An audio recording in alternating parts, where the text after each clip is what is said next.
बड' लेटेस्ट आपडेटआव बयखौबो बरायबाय। दिनैनि रादाबखौ फरायदों आं प्रमद खाख्लारि। गिबि निउस दङ। आसामाव गिबि मन्थ्रि डक्टर हिमन्त बिश्व शर्मानि बिथोन बादियै रां जाख्ल'ग्रा घुस लाग्रा सरखारि मावख'गिरि बिबानगिरिफोरखौ एन्टि करापसन हान्जाया हमनो हाबाय थानायखौ नुनो मोनगासिनो। बेबादिनो दिनैबो सानै हमजादों। दिनै तामुलपुर जिल्ला साब रेजिस्ट्रार मावख'नि गपिनाथ दासखौ भिजिलेन्स एन्ड एन्टि करापसन आसामनि हान्जाया रां घुस लानायनि दायाव हमदों। लोगोसे बगाखात महकुमा बेंगिरि मावख'आव आबगारि बिफाननि बिबानगिरि लहित फुकनखौ एन्टि करापसन हान्जाया रां लाबाय थानाय समावनो हमनो हायो। मोनसे थुलुंगाथाव रादाब।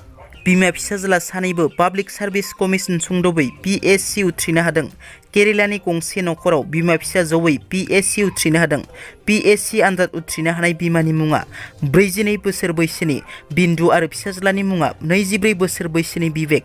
आनजाद उथ्रिनो हानाय फिसाज्ला बिबेकआ खौरांगिरिनि सिगाङाव फोरमायो दि जों बिमा फिसा आनजादनि थाखाय जयै थाग थियारि खालामदोंब्लाबो जों जयैनो उथ्रिनो हागोन होननानै माब्लाबाबो सानफेराखैमोन।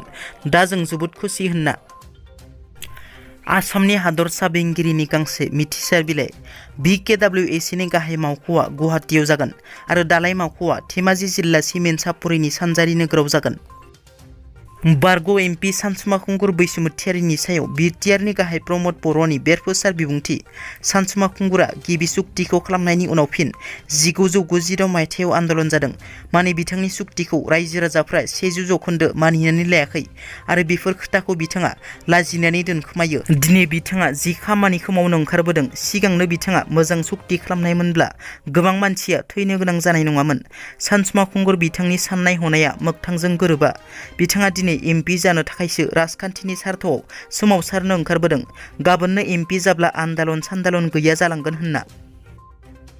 राज्य सभानि MP रोनगोरा नार्जारी बिथाङा भारत सरकारनि रेलवे बिफाननि मन्थ्रि आश्विनी बैष्णबजों गोदान दिल्लीनि रेलवे भवनाव आलिपुरद्वार डिभिजननि सिङाव थानाय BTR ओनसोलाव जर'खायै क'क्राझार आरो गसाइगाव रेलवे स्टेशननि फुट अभारब्रिज, आन्डारपास लुफुंनाय आरो माखासे रेलवे स्टेशनफ्राव ट्रेन लाखिनांगौनि सायाव गुवारै सावरायनाय जायो।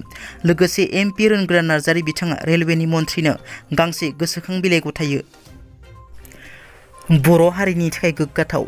भारतनि गाहाय मन्थ्रि नरेन्द्र मदिखौ बर'नि सिनायथि आर'नाइ लानानै सुबुंफोरनो भिडिअनि गेजेरजों मेसेज होनाय नुबोदों।